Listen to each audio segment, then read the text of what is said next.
एक ऐसा शिवलिंग जिसकी रक्षा करते हैं जंगल के जानवर, हाथियों का भी पहरा रहता है दिन रात। हमारे साथ समझिए इस शिवलिंग से जुड़ी पूरी बात।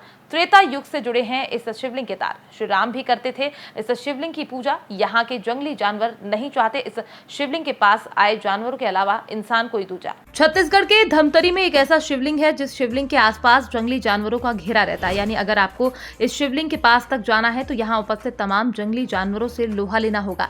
यहाँ खासकर हाथियों का एक अच्छा खासा समूह देखा जा सकता है जो इस शिवलिंग की रक्षा करता है। इस शिवलिंग के पास जाने का यदि कोई प्रयास करता है तो यहाँ मौजूद हाथी उनको यहाँ न आने की चेतावनी देता है। अगर फिर भी वो नहीं मानता तो हाथी उनको दौड़ा देता है।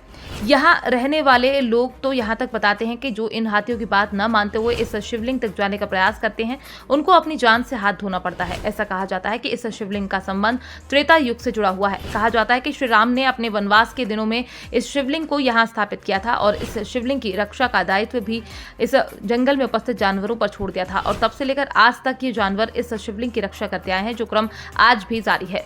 इस शिवलिंग के पास जाने का प्रयास कई बार यहाँ उपस्थित लोग और मीडिया कर्मी कर चुके हैं, लेकिन वो असफल रहे क्योंकि यहाँ जाने से पहले उनको इस शिवलिंग के आसपास मौजूद जंगली जानवरों का सामना करना पड़ता है जो उनको यहाँ आने से रोकती है। फिलहाल इस शिवलिंग के पास जाने का कई लोगों ने कई बार प्रयास किया, लेकिन कई बार वो असफल रहे। इस शिवलिंग के आसपास मौजूद जंगली जानवर के पीछे लोग एक कथा और बताते हैं जिसके अनुसार भगवान शिव को पशुपति देव कहते हैं, इसलिए भगवान शिव इन पशुओं की रक्षा करते हैं और जंगल में मौजूद पशु पक्षी इन पशुपति देव महादेव की।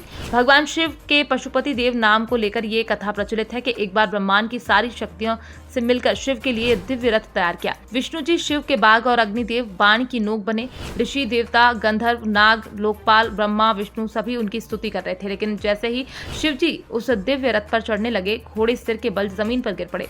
पृथ्वी डगमगाने लगी। सहसा शेषनाग भी शिव का भार नहीं सह सके और आतुर होकर कांपने लगे कि तभी भगवान धरणीधर ने नंदीश्वर रूप धारण कर रथ को उठाया, लेकिन वो भी शिव के उत्तम तेज को सहन न कर सके और घुटने टेक दिए। इसके बाद ब्रह्मा जी ने शिव जी की आज्ञा से हाथ में चाबुक लेकर घोड़ों को उठाकर रथ को खड़ा किया और फिर तभी भगवान शिव सभी देवताओं से कहने लगे कि अगर आप सभी देवों और अन्य प्राणियों के विषय में थोड़ी थोड़ी पशुत्व की कल्पना करके उन पशुओं का आधिपत्य मुझे प्रदान कर दे तो मैं उन असुरों का संहार करूंगा, क्योंकि तभी तो दैत्य मारे जा सकते हैं, नहीं तो उनका अंत असंभव है। और फिर इसी तरह शिव को सभी देवताओं ने पशुओं का आधिपत्य दिया। बस यहीं से भगवान शिव को पशुपति देवता कहा जाने लगा। तो वहीं शिव पुराण में इस पशुपति व्रत का विशेष महत्व बताया जाता है, जिस व्रत को करने से तमाम कष्टों से मुक्ति मिलती है और शायद इसलिए भी जंगल में मौजूद भगवान शिव के शिवलिंग की रक्षा ये पशु किया करते हैं। फिलहाल आप हमारी इस खबर को लेकर क्या कहना चाहते हैं? आप अपनी राय हमारे साथ कमेंट बॉक्स में लिखकर साझा कर सकते हैं। Bureau report, PDN news.